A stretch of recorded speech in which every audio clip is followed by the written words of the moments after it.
Surfing session 58. Hurricane Elsa just came through Boston. It came with a lot of thunderstorms, rain, wind, and flooding around the area on Friday, July 9th. I was watching the surf cam throughout the day. Later that day, on Friday, the rain stopped and the sun came out in the evening. So I thought it would be a great idea for me to come out after work and have a sunset surfing session. There were 2 to 3 feet waves in Nahant with an 8-second period in between the waves. The wind was offshore with a light breeze, so the waves were well formed. I had a great time. With the hurricane coming through, I'd hoped for larger waves, but these waves were just right for a beginner like me. I caught as many unbroken waves as I could. To catch the unbroken waves, I would paddle out on my board and try to position myself about 10 to 20 strokes from where the waves were breaking.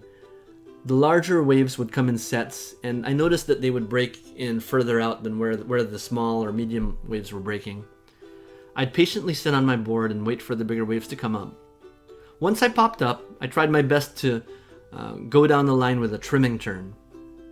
I'm trying to practice my bottom turn to channel my speed and ride down the line and really lean into that turn. Then I would start to experiment with either riding my surfboard up the wave or initiating a small cutback. I'm still learning, so sometimes the board would ride up the wave and stall, and the wave would leave me behind. And other times, when doing a cutback, my front edge would catch.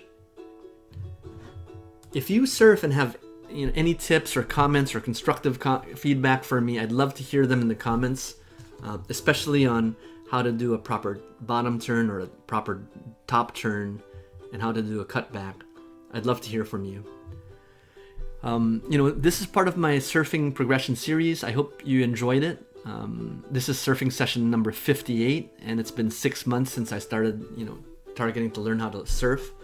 I realize how fortunate I am to have a beach like this nearby that I can go to as often as I do. This allows me to go out spontaneously and go for a sunset surfing session like this. Thanks for watching. Have a great day.